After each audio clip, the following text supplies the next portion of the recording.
காய்ங்க சாத்தான் குளம் அந்த கொலை விளக்கு தான். பெனிக்ஸ் அவங்க அப்பா அவங்க ரெண்டு பேரும் இறந்து போயிட்டாங்க. அதற்கான வழக்கில் தீர்ப்பு நேற்று சொல்லியிருக்காங்க.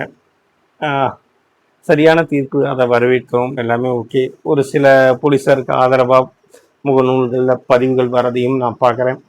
எந்த வகையாக இருந்தாலும் அது நியாயமற்ற செயல் அப்படிங்கிறது தான் என்னுடைய பார்வை. ஏன்னா காவல்துறையும் நீதித்துறையும் மட்டும்தான் நம்ம எல்லாருமே நம்பிட்டு இருக்கோம். அவங்க நமக்கு நல்லது தான் செய்வாங்கன்னு நினச்சிட்டு இருக்கோம்.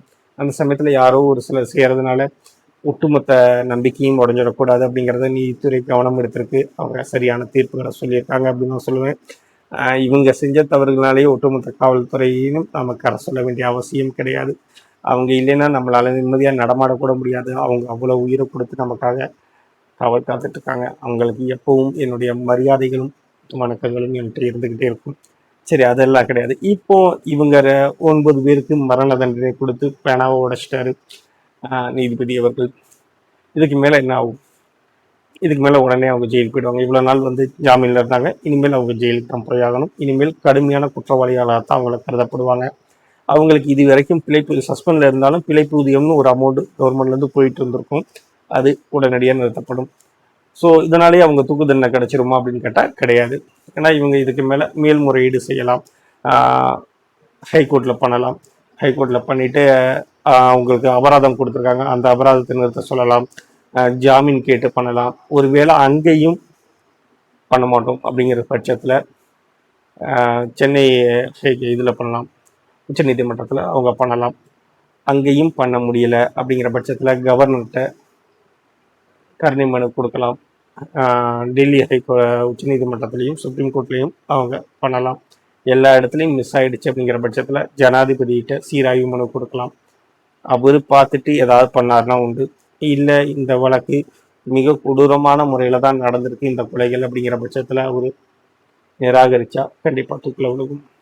இல்லை ஒருவேளை இது காலப்போக்கில் நீர்த்து போயிடுச்சுன்னா, அந்த குற்றங்களுடைய தன்மை நீர்த்து போனதாக தோண ஆரம்பிச்சிச்சுன்னா இவங்க ஆயுள் தண்டனையாகவோ அல்லது குறிப்பிட்ட கால வருடமாகவோ அவங்க போயிடலாம். என்ன சொல்கிறதுன்னு தெரியல.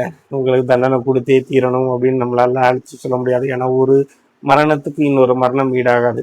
ஆனால் அவங்க கொல்லப்பட்ட விதத்தை ஒரு கான்ஸ்டபிள் லேடி சொல்லும்போது இப்போ படிக்கும்போதும் அது கண்ணீர் வரத்தான் செய்யுது. நம்ம கண்ணு முள்ள படமாக தான் வருது. ஒருத்தனை இப்படி துடிக்க துடிக்க அடிக்க முடியும், ஒருத்தனை அப்படி கொல்ல முடியும். அப்படி நமக்கு மனசு காஃபி குடிக்க குடிக்க அடிக்க உடம்புல நிறைய இடங்கள்ல தோலே கிடையாது, வெறும் சதை மட்டும்தான் இருக்கு.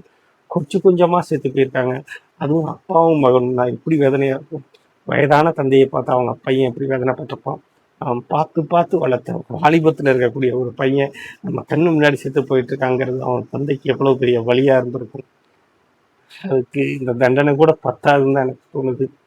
இதுவும் இவ்வளவு பிரச்சனைகள் நடந்ததுக்கு அப்புறமாவும் காவல்துறை வீரியமாக செயல்பட்டதாக இருக்கட்டும், நீதித்துறை கொஞ்சம் தாமதம் நாம் சொல்லலாம். இந்தியா மாதிரியான ஒரு பெரும் நாட்டில் இவ்வளவு குற்ற நடவடிக்கைகள் நடக்கக்கூடிய நாட்டில் இந்த தீர்ப்பு கூட கொஞ்சம் சீக்கிரம் தானே தோணுது. எது எப்படியோ நீதி வென்றது அப்படின்னு தான் தோணுது. வருத்தத்தோட இந்த வீடியோ முடிக்கிறேன். நன்றி.